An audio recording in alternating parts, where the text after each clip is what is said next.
I like to keep my promises. We will resume in just a moment as our special keynote speaker comes in. And I want to welcome National Security Advisor to President Biden, Jake Sullivan, and the Arms Control Association's board chairman, Tom Countryman, up to the stage. Tom will introduce Jake, and we will have some time after Mr. Sullivan's address for questions. We'll start with reporters, and then we'll go to the audience. Tom will provide further instructions. Tom, over to you. Thanks. Thank you, Daryl. Welcome. We will be brief in the introduction because you didn't come to hear me. You came for the National Security Advisor, Jake Sullivan. Let me just note that after his remarks, we will take a couple of questions from the press pool here, and then a couple of questions from the audience. If you would like to ask a question, jot it down on the pads by your chair and hold it up, and our staff will collect it. What brings us together as an association is our belief that America's national security and global security depend upon prudent restraint in nuclear policy and upon an active effort led by the United States to constantly reduce the risks of nuclear war and to fulfill our legal obligations shared by other nations to negotiate in good faith the reduction and eventual elimination of nuclear weapons. To our meeting last year, President Biden wrote that perhaps more than any other time since the Cold War, we must work to reduce the risk of an arms race or nuclear escalation. Arms control and non-proliferation diplomacy continues to be an essential part of safeguarding global security.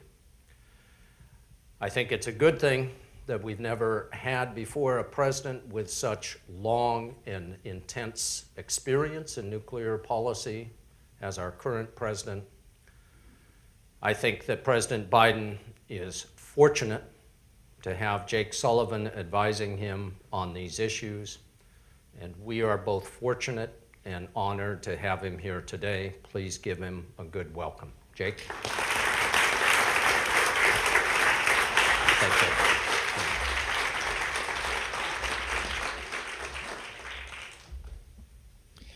Thank you, Tom, for that very important set of introductory comments and for the kind words. And I also want to thank Daryl for bringing us all together today. And most importantly, I want to thank all of you for giving me the opportunity to just say a few words here this morning. 60 years ago next month, in grainy black and white video, President Kennedy addressed the nation. He was sitting behind the same resolute desk that President Biden sits behind now nearly every day, and that I sit across from him nearly every day. My fellow citizens, he said, I speak to you tonight in a spirit of hope. Negotiations were concluded in Moscow on a treaty to ban all nuclear tests. After years of nonstop negotiations, or stop and start negotiations to be more precise, years of dialogue, years of commitment and courage, establishing the nuclear test ban treaty was a huge moment, not only for our own national security, but for the security and stability of the world. And as this group knows well, it was one of the first steps that would slowly usher in an era of responsible arms control and nuclear deterrence measures. An era where nations could compartmentalize the issues of strategic stability, even if they couldn't cooperate on much anything else.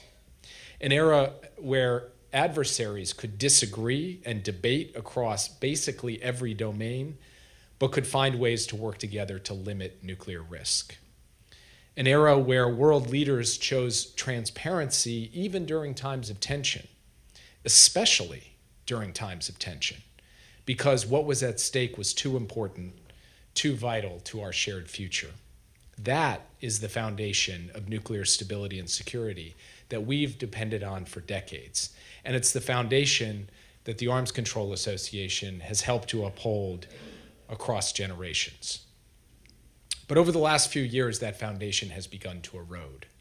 And today, we now stand at what our president would call an inflection point in our nuclear stability and security, a point that demands new strategies for achieving the same goal we've held since the Cold War: reduce the risk of nuclear conflict. So today, I'd like to lay out what we're endeavoring to do in pursuit of this. I'll start with the cracks in the foundation that we see, the new threats that are challenging the post-Cold War nuclear order, and then I'll walk through how we are trying to adapt both our nuclear deterrence and our arms control strategies to meet this moment. As we've all seen recently, some of the major cracks in our nuclear foundation have come from Russia. Last year, Russian forces recklessly attacked and seized the Zaporizhzhia nuclear power plant in Ukraine, the largest operational nuclear plant in Europe, with little concern for the potential catastrophic consequences of a nuclear incident. Earlier this year, President Putin unlawfully suspended Russia's implementation of the New START treaty that places limits on the most destructive weapons in our arsenals, the kinds that could destroy the world many times over. Only a month later, President Putin began to take steps to station tactical nuclear weapons in Belarus. And, as we all saw just a few days ago, Putin formally announced that he will withdraw from the Treaty on Conventional Forces in Europe, putting the final nail in the coffin of an agreement that once served as a cornerstone of European security, which Moscow began violating years ago. But even prior to Russia's brutal assault on Ukraine, Putin has been destabilizing the nuclear foundation our forebears laid. For years, he's advanced the development of dangerous new nuclear capabilities like radiation-spewing nuclear-powered cruise missiles, all while modernizing and stockpiling old capabilities that aren't regulated by arms control agreements, like theater range missiles and torpedoes.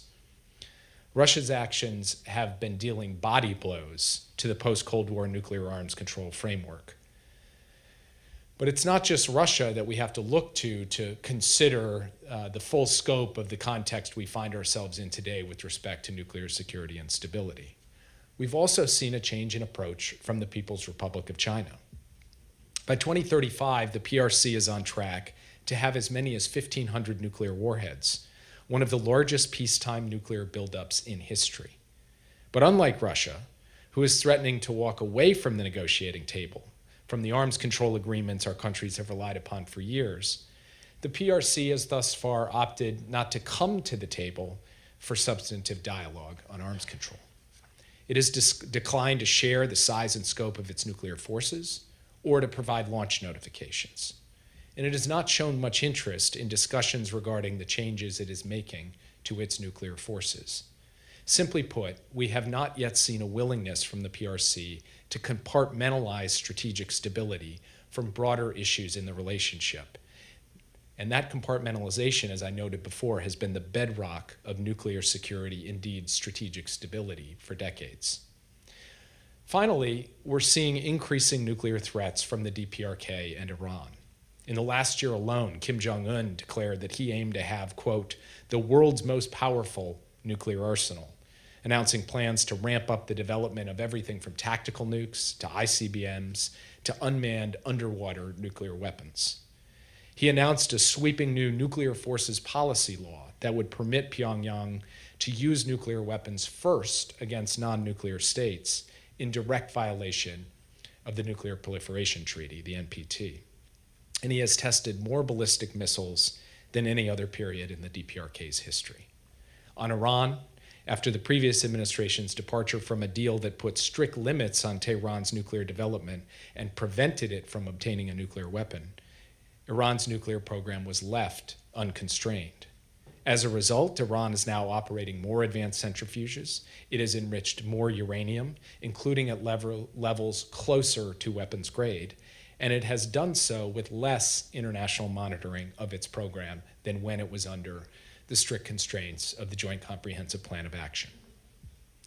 Taken together, the cracks in our post-Cold War nuclear foundation are substantial and they are deep. And today, we're entering a new era, one that demands new strategies and solutions to achieve the goals we've always had. Prevent an arms race, reduce the risk of misperception and escalation, and most importantly, ensure the safety and security of our people and people around the world from nuclear threats. Same goals, new strategy. That's the core of our approach to strategic stability, one that can be boiled down to two main lines of effort. First, update our deterrence capabilities and plans, and second, advance new arms control and risk reduction measures. These are two sides of the same proverbial nuclear coin. Responsibly enhancing our deterrent capabilities allows us to negotiate arms control from a position of strength and confidence, and new arms control helps limit and shape our adversaries' decisions on nuclear capabilities. And so today I'd like to spend a little time discussing each of these sides of the nuclear coin. I'll start with the deterrent side of the coin, where we're taking a two-pronged approach. First, we're modernizing our nuclear program here at home. In practice, that means replacing each leg of our nuclear triad, land-based ICBMs, ballistic missile submarines, and nuclear-capable bombers. It means updating our nuclear command, control, and communications architecture by replacing aging capabilities with next-generation systems. And it means investing in our nuclear complex and defense industry to help ensure that we have a responsive nuclear enterprise and a resilient base for long-term competition. And I want to be clear here. The United States does not need to increase our nuclear forces to outnumber the combined total of our competitors in order to successfully deter them. We've been there. We've learned that lesson. Nor does the United States need to deploy ever more dangerous nuclear weapons to maintain deterrence. Rather, effective deterrence means that we have a better approach, not a more approach. It means ensuring that we have the capacity and capabilities necessary to deter, and if necessary, defeat major aggression against our country, our allies, and our partners. So to enhance that effectiveness, we're investing in cutting-edge, non-nuclear capabilities that will help sustain our military advantage for decades to come. Capabilities like conventionally armed hypersonic missiles that can reach heavily defended high-value targets, in contrast to the nuclear-capable missiles of similar kind that Russia and China are developing. And capabilities like new space and cyberspace tools that will help the United States retain its advantage across every domain. Together, these modernization efforts will ensure our deterrent capabilities remain secure and strong as we head into the 2030s, when the United States will need to deter two near-peer nuclear powers for the first time in its history. But we can't go at it alone, which leads me to the second prong of our deterrence strategy, investing in and strengthening our alliances abroad. That has been President Biden's overriding priority, indeed, in many ways, his strategic North Star since his very first day as President of the United States. And as we've worked to further deepen our alliances, we've always remembered that one of our greatest non-proliferation accomplishments of the nuclear age has been U.S. extended deterrence, which has reassured so many of our partners that they do not need to develop nuclear weapons of their own. For example, in April, the President reaffirmed our ironclad mutual defense treaty with the Republic of Korea, including our extended deterrence commitment. And together with President Yoon, he signed the Washington Declaration, a step that created more mechanisms for cooperation between our two countries, including during a potential nuclear crisis, and showed a recommitment to our shared non-proliferation objectives. Together with our NATO allies, we've been laser-focused on modernizing the alliance's nuclear capabilities, from ensuring broad participation in the alliance's nuclear deterrent mission to certifying our F-35 aircraft to be able to deliver modern nuclear gravity bombs. All of these new steps, from revitalizing our nuclear program here at home to reinvigorating our alliances abroad, and all of the elements that fall in those two categories, are necessary in their own right. But taken together, they've helped achieve the same strategic stability goals we've always had. They'll show our adversaries and competitors that in an arms race with the United States, that any arms race with the United States is counterproductive at best and destructive at worst. And they'll help the United States negotiate arms control agreements from that position of strength and confidence I described. those arms control agreements are the other side of the nuclear coin, which is what I'd like to turn to next. Nearly 20 years ago, when then Senator Biden addressed the Arms Control Association, and Tom talked about President Biden's very longstanding commitment to non-proliferation objectives and his long experience in being a leader in this space. He said, quote, "We must invent new approaches and foster new international cooperation to meet changing threats." Those words only ring more true today. And under the president's leadership, we're advancing 3 new approaches to strengthen arms control and decrease nuclear risks in this changing nuclear age. First, we have stated our willingness to engage in bilateral arms control discussions with Russia and with China without preconditions. And before I jump into this, let me just step back and say that without preconditions does not mean without accountability. We'll still hold nuclear powers accountable for reckless behavior, and we'll still hold our adversaries and competitors responsible for upholding nuclear agreements. For example, the United States will continue to notify Russia in advance of ballistic missile launches and major strategic exercises in line with pre-existing nuclear agreements.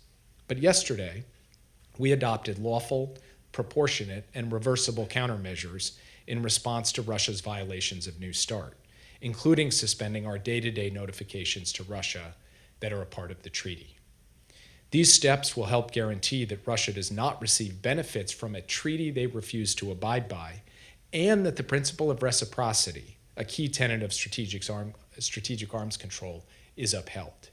It will also demonstrate to Russia the benefits of returning to full compliance, including once again receiving detailed information regarding our nuclear forces, a conversation we continue to press for directly with Russian officials. But while claiming to suspend New START, Russia has also publicly committed to adhere to the treaty's central limits, indicating a potential willingness to continue limiting strategic nuclear forces through 2026. We agree. It is in neither of our countries' interest to embark on an open-ended competition in strategic nuclear forces, and we're prepared to stick to the central limits as long as Russia does. And rather than waiting to resolve all of our bilateral differences, the United States is ready to engage Russia now to manage nuclear risks and develop a post-2026 arms control framework. We are prepared to enter into those discussions. Now, the type of limits the United States can agree to after the treaty expires will, of course, be impacted by the size and scale of China's nuclear buildup. That's why we're also ready to engage China without preconditions, helping ensure that competition is managed and that competition does not veer into conflict. It's our hope that among the topics on the table for diplomatic discussion, Beijing will be willing to include substantive engagement on strategic nuclear issues, which would benefit the security of both of our countries and the security of the entire world. Next, the United States is willing to engage in new multilateral arms control efforts, including through the 5 permanent members of the UN Security Council, the P5, the United States, Russia, China, the United Kingdom, and France.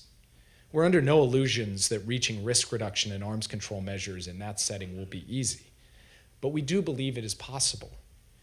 And as you all know, 4 of the 5 nuclear powers are, with some exceptions that I just mentioned, already de facto committed to some transparency and restraint in their nuclear policies and postures.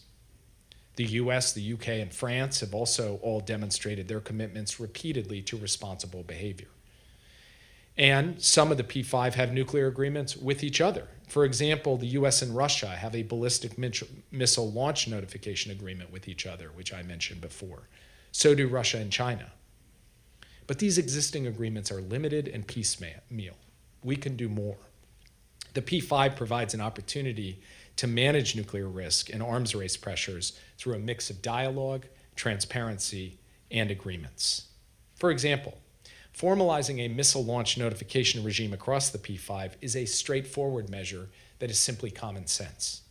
It's a small step that would help reduce the risk of misperception and miscalculation in times of crisis, and one that could potentially build more momentum towards further measures to manage nuclear risks and arms racing. From maintaining a human in the loop for command, control, and employment of nuclear weapons, to establishing crisis communications channels among the P5 capitals, to committing to transparency on nuclear policy, doctrine, and budgeting, to setting up guardrails for managing the interplay between non-nuclear strategic capabilities and nuclear deterrence. These are all areas where we could take further steps in a multilateral context working among the P5. This leads to my third and final point. The United States will step up to help set the norms and shore up the values of the new nuclear era. We're already making some progress, including across every major multilateral body that seeks to limit nuclear or WMD risks. The Non-Proliferation Treaty Review Conference, the Conference on Disarmament, the Chemical Weapons Convention, the Biological Weapons Convention. Across all of these forums, we're leading results-based discussions, and we're ensuring that our frameworks are fit for the threats we face today and tomorrow. For example, the fielding of weapons based on emerging technologies will create new, interconnected, and unpredictable escalation pathways. So we're working to establish new guardrails, especially in space and cyberspace. And of course, with the advent of artificial intelligence, this entire picture only becomes more complex and challenging and requires the new kinds of approaches that I've been describing throughout the speech. The approach that we are looking at takes into account technologies and tools that could complicate a potential nuclear conflict, like hypersonic weapons, like AI-enabled systems. And as the president often says, we're making sure that we're leading not just by the example of our power, but by the power of our example. That's why we've committed to not conduct destructive, direct descent anti-satellite missile testing. And we're encouraging our allies, partners, and competitors to do the same. And it's why we put forth principles for responsible behavior in space and principles for the use of AI in the military domain, both of which we are actively promoting in international fora. Let me close with this. 60 years ago, President Kennedy spoke to our nation in the spirit of hope. That's how he put it, the spirit of hope. Hope that we could safely manage strategic competition, that we would one day build a world free of nuclear weapons, that we could forge a future of greater peace, greater stability, and greater security, not just for Americans, but for everyone. Today, as we face new threats, and as we face those cracks in our post-Cold War nuclear foundation, I not only believe that we can find this hope again, I believe that we must. Because when it comes to nuclear risks, what is at stake for our people and for our world is too important, too consequential for our shared futures not to. We are under no illusions about the task at hand, of the hard work and likely the long work needed to help lay a new, stronger foundation for this era. But through new deterrence and arms control measures, one fit for this age, we can turn this moment of peril into a moment of possibility. And I look forward to working with all of you to do just that. And I'm looking forward to the conversation this morning. Thank you very much for the time.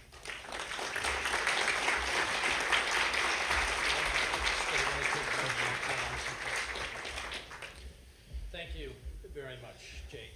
Appreciate it. Is this mic on already? Okay.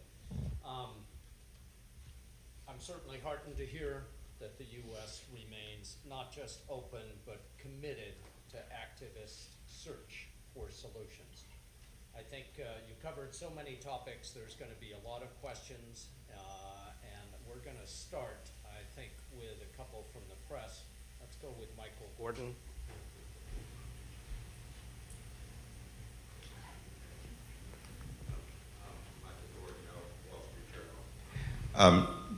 Michael Gordon, Wall Street Journal. Jake, when the New START Treaty was agreed, it was assumed that 1,550 START-accountable strategic nuclear warheads would be sufficient to deter a like-size Russian strategic force. You've taken note of the Chinese buildup, and a growing number of experts are concluding that if 1,550 was necessary in the past, surely something larger is required to deter both China and Russia, especially since there's a degree of military cooperation between these two powers. My question to you is, Do you think the U.S. might need to increase its arsenal beyond 1550 in order to deter China and Russia and give China an incentive to negotiate? And what would be required in terms of arms control with Russia, changes in nuclear strategy, and dialogue with China to make it possible to stay at the current level of 1550 and perhaps go lower? Well, first, as I said in my speech, we are prepared to abide by the central limits of the New START treaty, and we have indicated, the Russians have indicated they are willing to as well. As I said in my speech, we agree with that. We agree with the Russian position. Second, I think it's important to recognize that when it comes to the issue of the growing nuclear capacity of both Russia and China, that deterrence has to be comprehensive.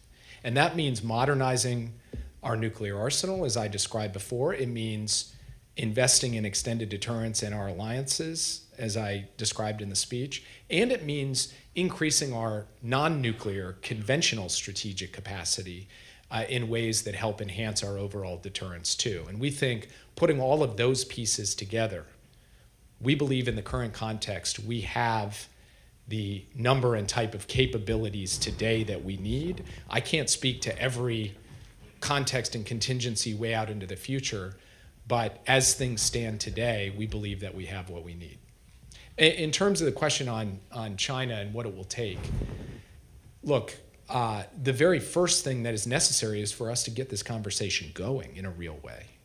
And I believe that the PRC could make the bold decision to engage directly with the United States in discussions of strategic stability and nuclear risk, and that it would be the responsible thing to do for the benefit of our two countries, and as I said before, for the benefit of the wider world.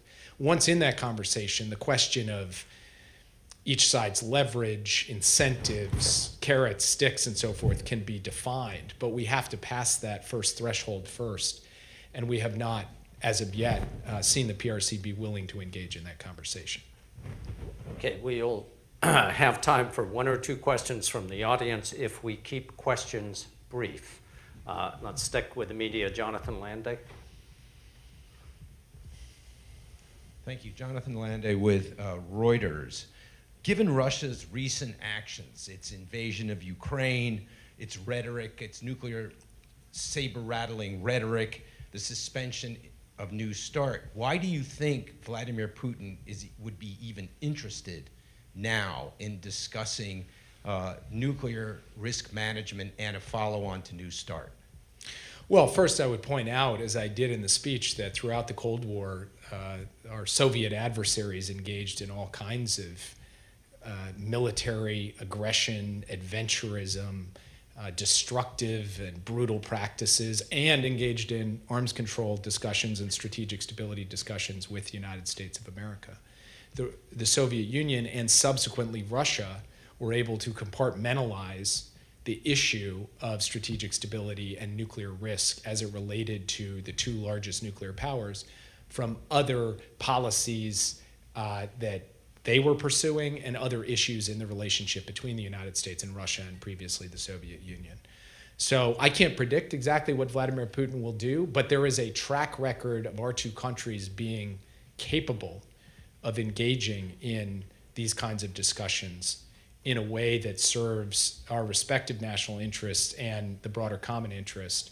That's what the United States is saying we're available to have. We're available with clear eyes, as I laid out the litany of steps that Russia has taken to put cracks into that post-Cold War nuclear order, and the difficulty of reaching any kind of meaningful, enforceable, verifiable understanding.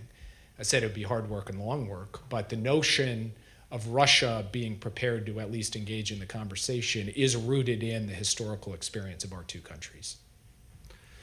And Teresa Hitchens, please. Hi, I'm Teresa Hitchens with Breaking Defense.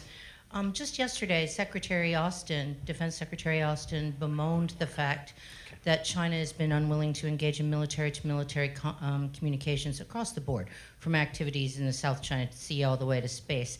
And you just mentioned their unwillingness in the nuclear arena.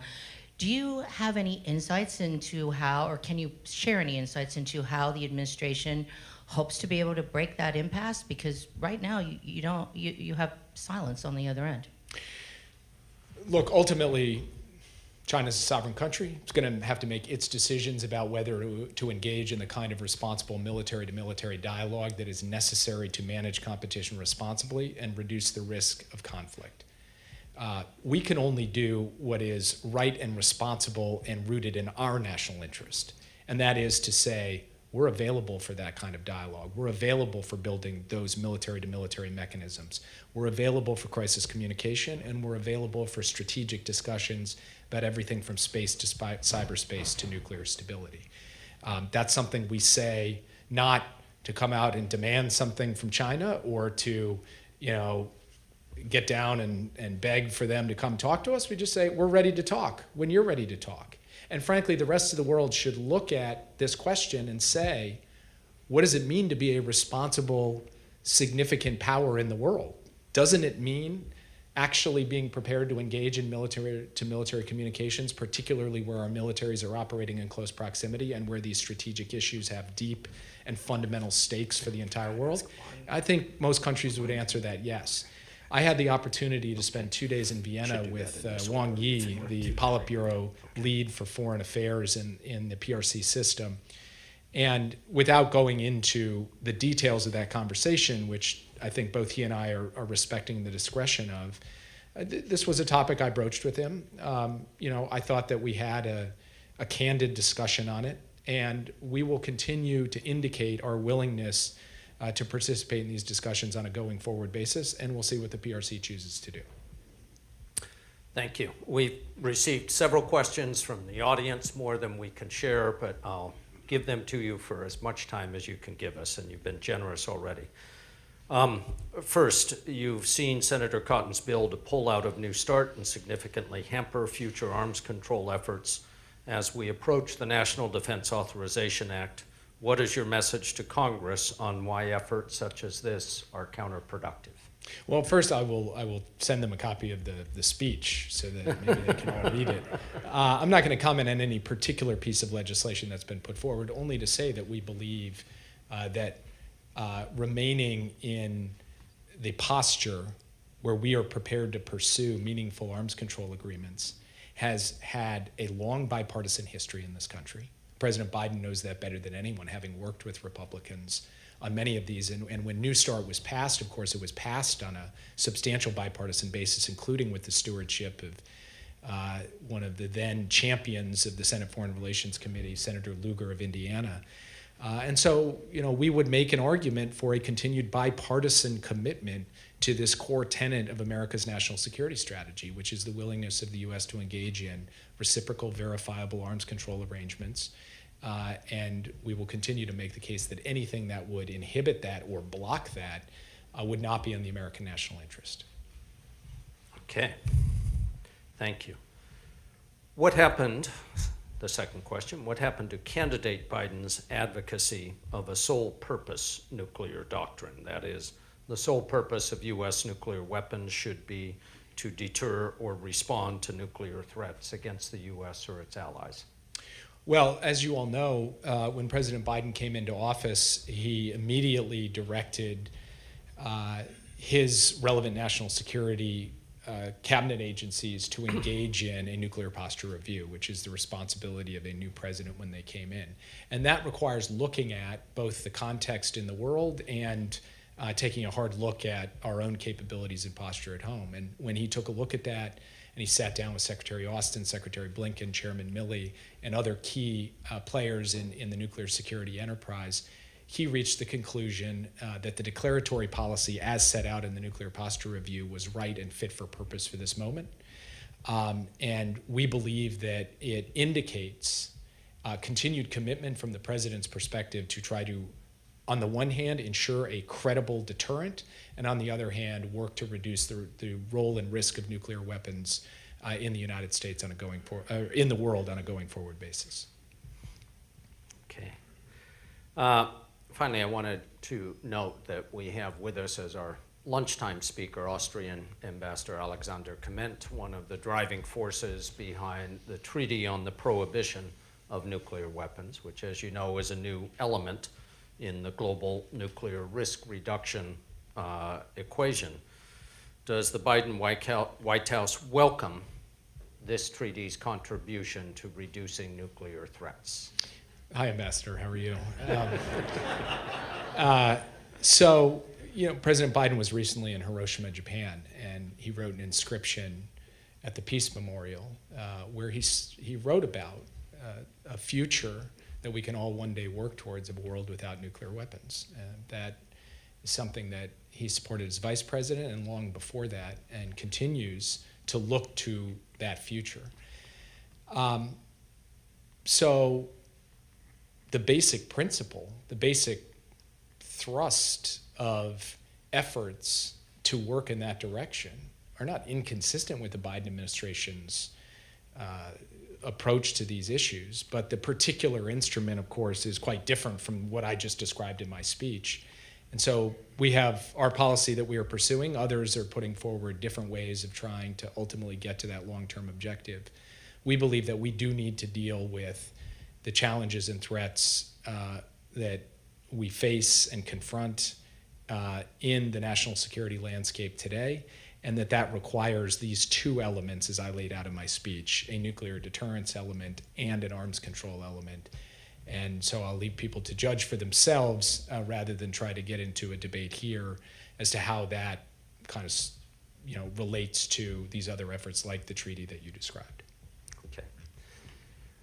I want to thank you. There are no doubt about 150 people in this room who would like to debate things with you. Sure there are. We appreciate your time. We instead will pressure, debate, and Hector, Cara, and Pranay, and their colleagues at the White House and at the State Department and Defense Department. As I think all of us appreciate, there's so many countries that have made a contribution to keeping the world safer, to building an arms control and non-proliferation architecture that, as you note, is under threat. It's my personal belief that we have only succeeded in putting together those pieces when the U.S. is determined to show a leadership, not only an openness, but an activist approach. So we welcome your comments today. I want to ask everybody here to stay in their seats and to allow Mr. Sullivan to leave and get back to a normally busy day. Yeah, exactly. Thank you very much. Thank all of you very much. Thank you, Jake. It's terrific.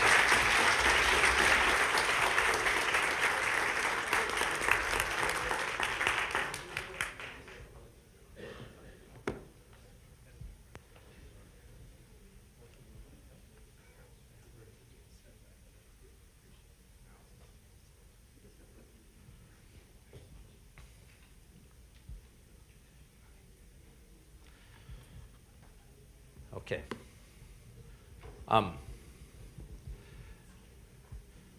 Let me add a personal note also to thank Representative Beyer for being with us today. Both when I was in government and now outside of government, I have always worked hard to increase the attention that members of Congress and their staff pay to nuclear issues. Sadly, I see that attention level decreasing in recent years. And to have you here today, sir, and to know about your leadership of the bicameral working group is very important to us, and part of what I hope everybody sees as their mission to continue to reach out to and to educate members of Congress, to get them to share your interest in the existential questions that we deal with. Now, we are a little bit ahead of schedule. What I would like to do, unless Daryl tells me different, is to give you a coffee break, to ask Kathy to ring a very loud bell at about 10:23 and to ask you to be back in your seats by 10:25. We will start the next panel at 10:30 sharp. Any questions? Good. All right, thank you.